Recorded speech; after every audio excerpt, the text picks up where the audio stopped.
sentiment in most of the slides I saw was actually about the earning of those families, which tells us, I think, what many of us would intuitively know, that children in wealthier families have more opportunity ultimately.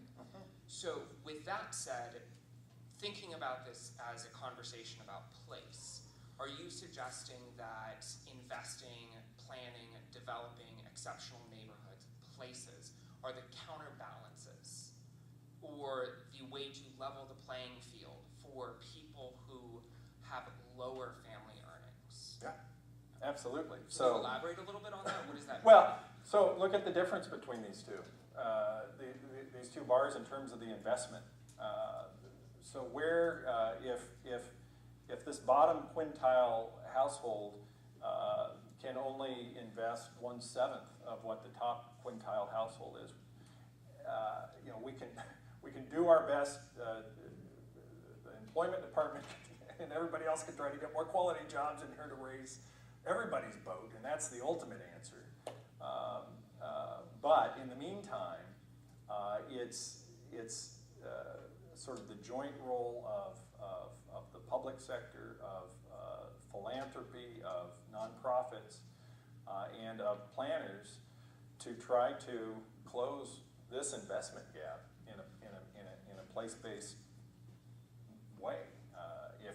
If those services are not funded, or if they're funded but they're sort of randomly spread across the region in ways that make them less accessible than they should be for the kids who need them the most,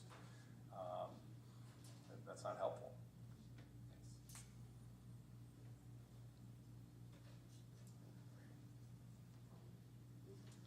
I have the same question.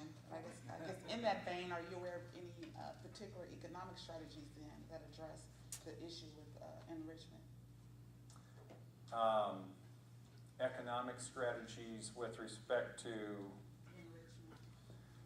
If enrichment is a strong correlate between that and achievement, and in particular the ability to provide enrichment. right.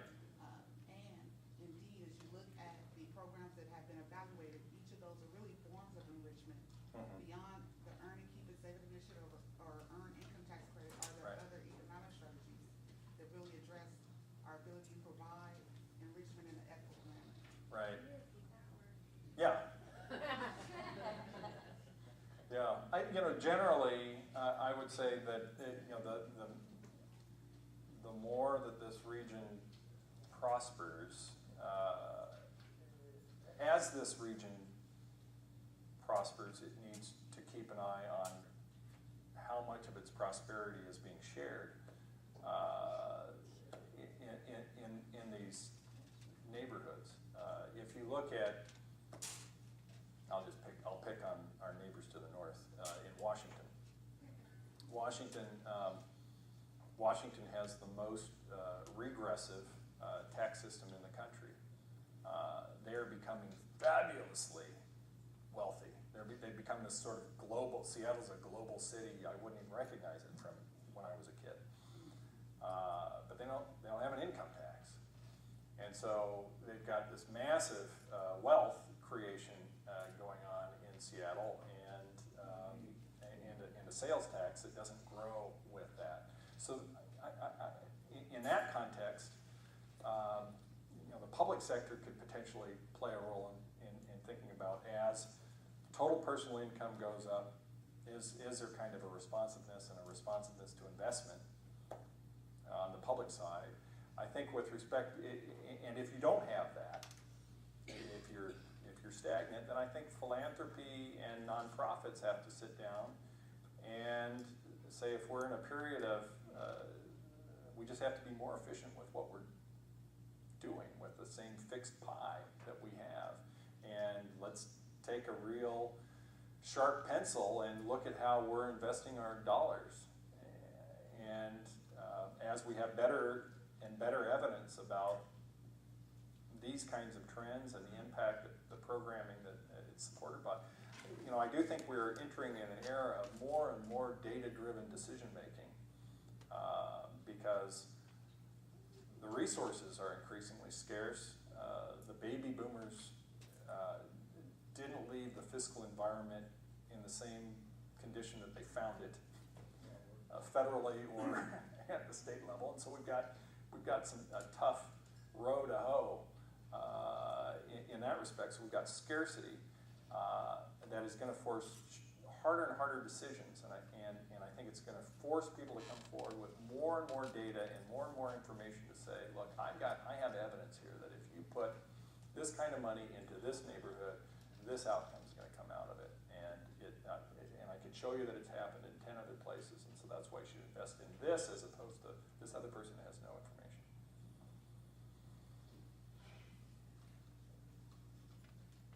Looking at Lisa the boss. John, thank you for being here.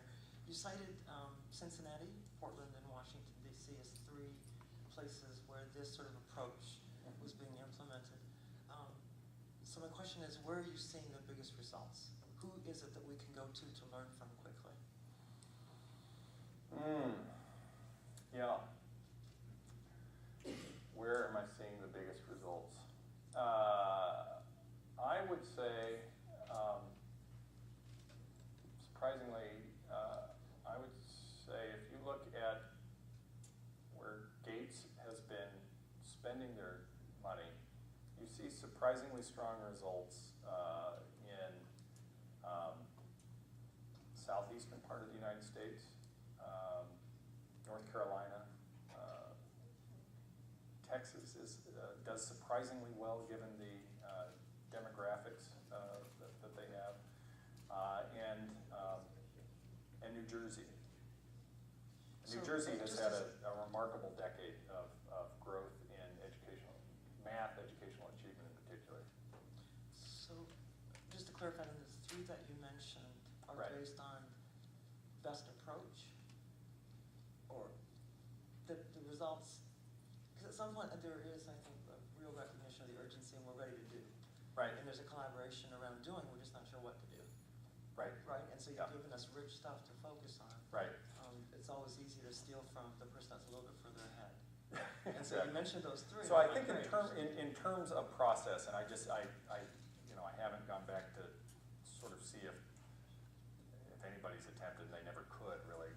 They could never come back and say Strive caused this much of change in the piece.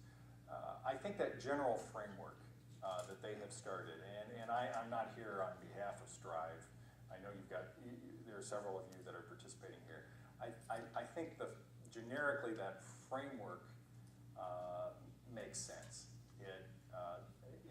It's convening the right set of people, and it is asking the right kinds of questions, and it is, I think, as we get better and better with understanding what drives achievement,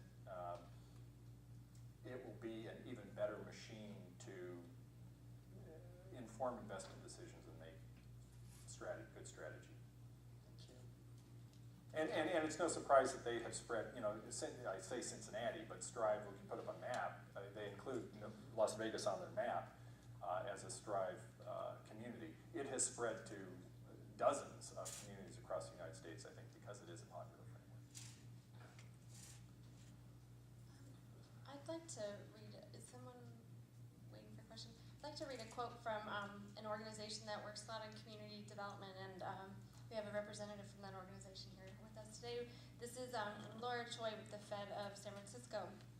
It's widely acknowledged that individual level factors such as income, educational attainment, and even health status have important implications for a person's economic well-being. As a result, social services and public policies often focus on interventions that provide individual supports, such as the Temporary Assistance for Needy Families program or the Earned Income Tax Credit. However, we also know that people are deeply influenced by the places in which they live and work. To have better educational outcomes at the individual level, we need to have better schools in our neighborhoods. The potential to earn a good income requires access to viable economic opportunities relatively close to home. Recognizing that the fortunes of people in place are inextricably linked, how can community development initiatives be designed to bridge the 2 often separate policy worlds? And I think, to me, that's why we're all here today, is not necessarily to solve all of our problems, but to start looking at how we can complement each other from those 2 different interventions, from individual and from place. And I don't know if there's any other questions, but several of the goals that Southern Nevada Strong is seeking to address, or issues that it's seeking to address, sort of touch on all of these things, because there's really not a silver bullet, right? I think we kind of figured that one out by now, but Southern Nevada Strong seeks to promote reliable transportation, housing, and job opportunities to improve our community's quality of life and economic competitiveness. Seeking to develop a strong foundation for long-term prosperity and livelihood requires us to work together to find solutions and strategies that address our most pressing issues and reflect community priorities. We're working to create communities where businesses, housing, schools, and stores are located close together and served by transit to save service providers and families time and money and help support the job market.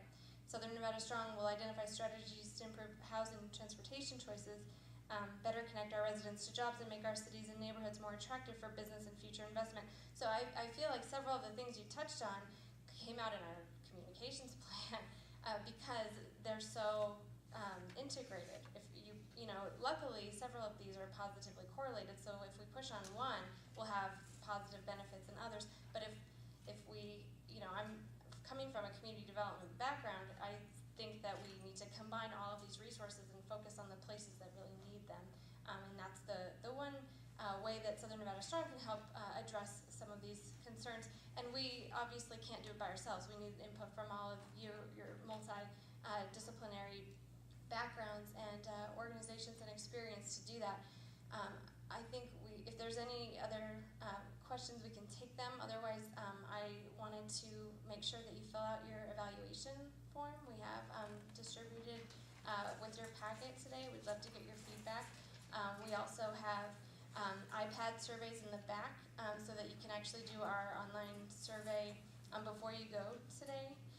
We also have other ways to get involved for some of you.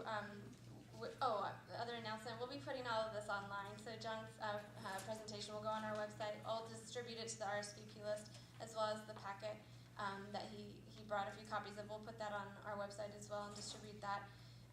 We have the Education and Economic Development Task Group that is working really hard to take some of what we've learned today and incorporate that into the plan.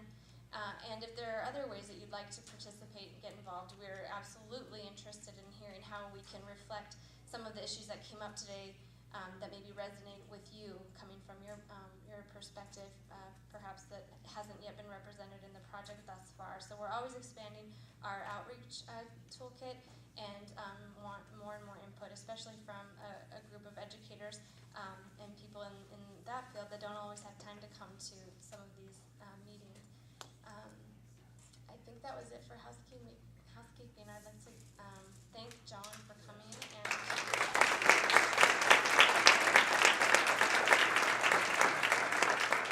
And there was one thing I did miss. I forgot to thank the Innovation Center for hosting us once again.